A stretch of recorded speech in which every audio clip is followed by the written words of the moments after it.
Close your eyes for a moment and just listen. Forget the sounds of the city, the hum of your devices. Imagine a different sound filling the air. A voice from the forest, a whisper from the deep ocean, a chorus from the sky above. Roar and Wings invites you to a world where the wild finally speaks. Picture this: the bear, in a voice deep and ancient, tells you of endless winters and the first taste of spring salmon. The dolphin, with a voice like the ocean's own song, shares secrets from the abyssal plains. Even the tiny ant, in a chorus of a million voices, tells grand stories of unity, of building empires, and of survival against all odds. For millennia, we've lived beside them, observed them, and often misunderstood them. We've written our own stories about who they are, but what if they could tell their own? What would they say about us, the humans who share their planet? Tonight, the silence is broken. Imagine waking up one morning to a world transformed. It starts subtly. A bird's song that suddenly has syntax, a dog's bark that forms a clear question. Where did you go all day? At first, it's chaos. News channels explode with reports from every corner of the globe. Scientists are baffled, linguists are ecstatic, and the world holds its collective breath. The age of human monologue is over. The dawn of global dialogue has begun. From the initial shock, a sense of profound wonder emerges. We're no longer just observing, we're communicating. We're finally getting to hear the stories we've only ever guessed at, and what stories they are. Imagine sitting down with a squirrel who, in a frantic, high-pitched voice, details the intricate social politics of the park, the fierce rivalries over the best oak tree, the gossip about which magpie is hoarding all the shiny things. It's hilarious, surprisingly relatable, and reveals a world of drama happening right under our noses. Then you listen to an old elephant matriarch. Her voice is slow, filled with the weight of memory. She speaks of lost migration routes, now bisected by highways. She recounts the names and personalities of every member of her family, mourning those lost not to nature, but to poachers. Her story isn't just a tale of hardship, it's a living history, a testament to resilience and deep, familial love that we are only just beginning to comprehend. We would learn about the hidden truths of the animal kingdom, the philosophical musings of a giant tortoise who has seen centuries pass, the surprisingly complex navigation techniques of a monarch butterfly on its incredible journey, the sheer terror of a fish caught in a trawler's net. Every creature, from the mightiest whale to the most humble insect, has a unique perspective, a world of its own to unveil. They share their joys, their fears, their art, and their sorrows. Their voices add billions of new chapters to the story of life on Earth.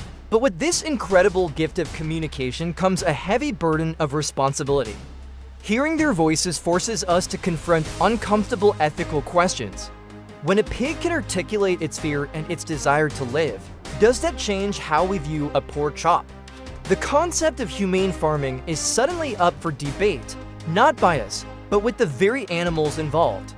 They can now tell us what they consider dignified, what they find cruel. Zoos and aquariums transform from places of exhibition to something far more complex.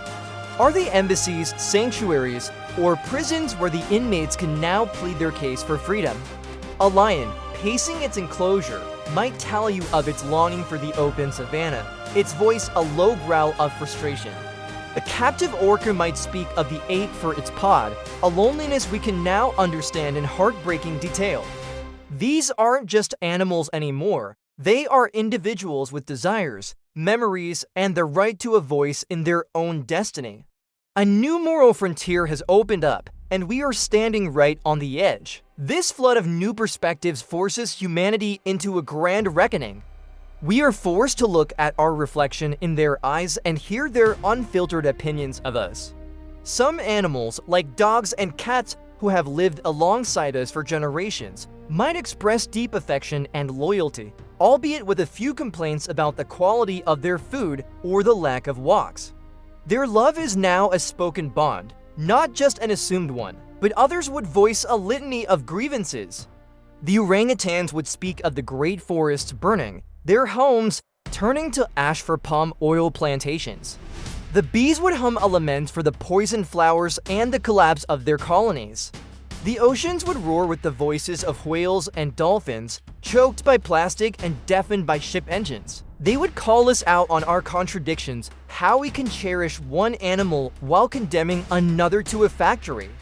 How we can marvel at the beauty of a coral reef while our actions bleach it to a ghostly white. Their words would become the planet's conscience, a constant, undeniable reminder of our impact. We would no longer be able to plead ignorance. The evidence is speaking literally. This isn't about guilt, it's about accountability. We are being judged by the fellow inhabitants of our world, and their verdict would be a powerful catalyst for change. So, what does this new world look like? Does this lead to a more harmonious planet or a more conflicted one? It's likely both. Imagine international summits where human delegates sit beside representatives from the Animal Kingdom Council of Species. Negotiations over land use, conservation laws, and fishing quotas would become actual negotiations. We would have to learn a new kind of diplomacy, one that bridges the gap not just between nations, but between species. Perhaps we would build a new world order, one based on true coexistence. Technology and architecture would adapt. Cities would be designed with wildlife corridors, not as an afterthought, but as essential infrastructure. Agriculture would be revolutionized, moving towards systems that are truly symbiotic. We would learn from the animals themselves, from the termites' natural air conditioning to the birds' principles of lightweight flight. Of course, there would be conflict. Not all animal interests align with human ones or even with each other's. A wolf's right to hunt might clash with a sheep's right to live. How do we mediate these ancient, natural conflicts when both parties can argue their case? It would be a messy, complicated, but ultimately more honest world. The ultimate question is, can we handle the truth? Can we evolve from being the planet's landlords to being its partners? A world where animals can talk is a world where we can no longer afford to be deaf. It's a world that demands more empathy, more wisdom, and more humility from us than ever before. The silence is broken, and in its place is a symphony of voices, a chance to finally listen and create a future where every voice truly matters. What do you think if you could ask one animal a question? What would it be, and which animal would you ask? Let us know down in the comments. We'd love to hear your thoughts on this incredible idea. Thank you so much for joining us on this journey into the imagination. If you enjoyed this exploration, please give this video a thumbs up and subscribe to Roar and Wings for more deep dives into the wonders of the natural world. Don't forget to hit that notification bell so you never miss an episode. Until next time, keep listening.